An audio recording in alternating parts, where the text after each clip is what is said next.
from class Management 25A with MPM 254111016. Di sini saya akan menjelaskan materi pengantar akuntansi yang berjudul kertas kerja.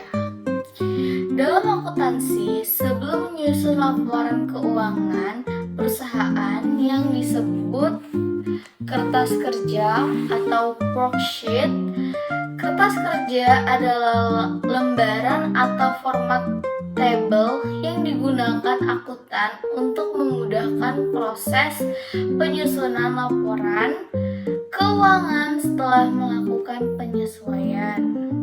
Kertas kerja bukan merupakan laporan keuangan resmi, melainkan hanya sebagai alat bantu yang bersifat internal. Namun, penyusunannya sangat penting karena membantu memastikan ketelitian, kekonsistenan, dan keakuratan data sebelum dipindahkan di laporan keuangan. Pengertian kertas kerja. Kertas kerja adalah tabel yang berisi ringkasan akun-akun dari neraca saldo, penyesuaian, neraca saldo setelah penyesuaian, hingga laporan keuangan. Menurut Warren Reeve, Dutch worksheet is a multi-table column from that facilitates the preparation of financial statement. Jadi, kertas kerja berfungsi sebagai media untuk mengorganisasi data akuntansi secara sistematis sebelum laporan keuangan disusun. Tujuan kertas kerja yang pertama, mempermudah penyusunan laporan keuangan. Yang kedua, menyajikan ringkasan transaksi dan akun dalam satu lembar. Yang ketiga, menguji keseimbangan debit dan kredit setelah dilakukan penyesuaian. Yang keempat, menjadi alat bantu dalam menemukan kesalahan pencatatan. Dan yang terakhir, mempercepat proses penutupan buku atau closing entries. Fungsi kertas kerja yang pertama, sebagai alat bantu, bukan catatan akuntansi formal, tetapi mempermudah kerja akuntan. Yang kedua, sebagai ringkasan mengumpulkan data dari jurnal penyesuaian dan neraca saldo.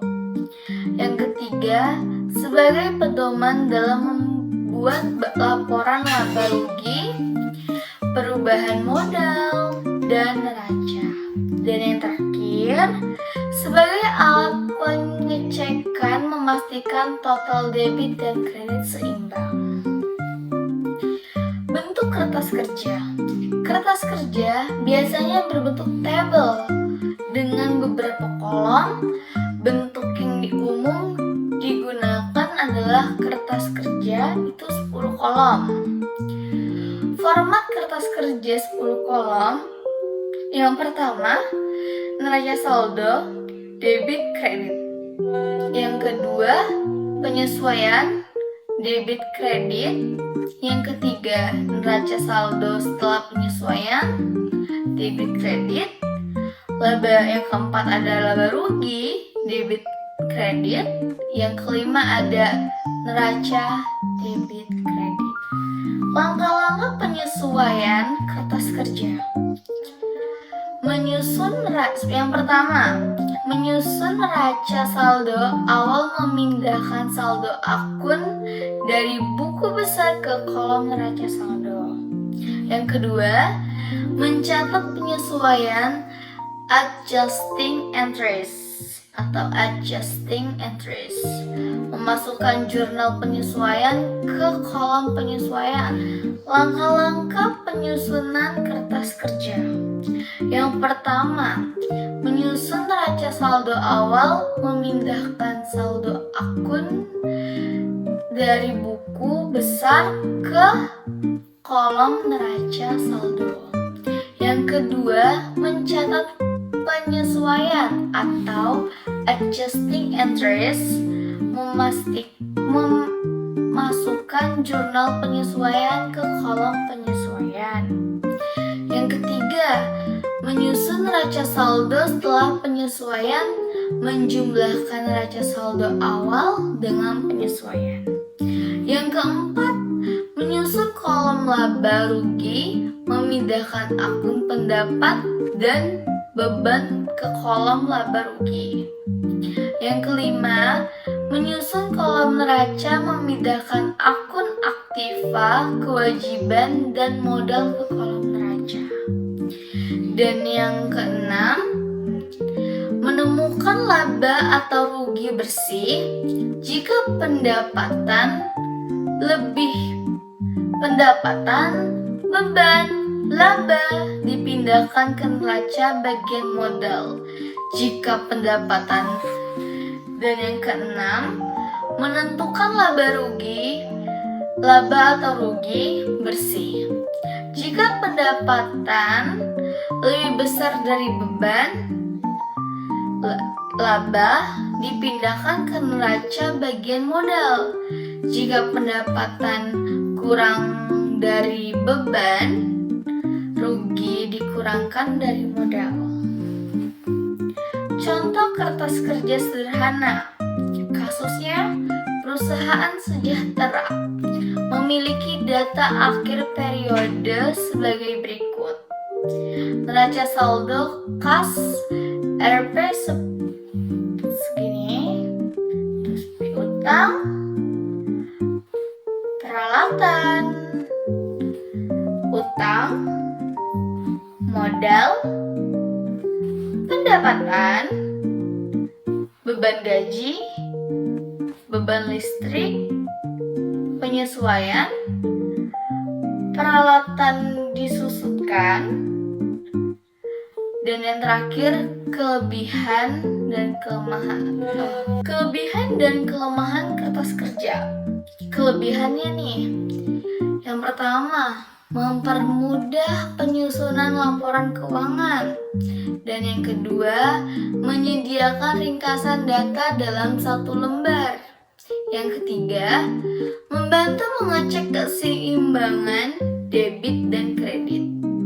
Kelemahannya, yang pertama, tidak wajib sehingga sering diabaikan. Yang kedua, tidak bisa dijadikan dokumen hukum atau bukti formal. Yang ketiga, jika salah membuat kertas kerja, laporan keuangan bisa ikut salah. Manfaat kertas kerja.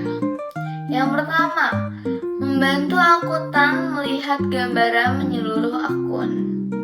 Yang kedua, memastikan neraca saldo seimbang setelah penyesuaian. Yang ketiga, menjadi pedoman praktis dalam menyusun laporan keuangan. Yang keempat, menghemat waktu dan tenaga saat penyusunan laporan. Yang kelima, mengurangi resiko kesalahan yang memengaruhi laporan keuangan resmi.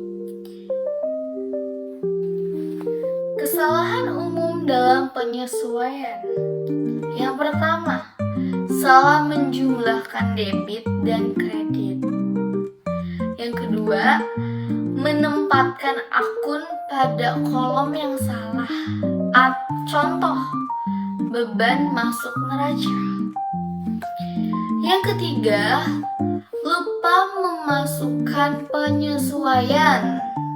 Dan yang terakhir, tidak menyeimbangkan laba rugi ke modal.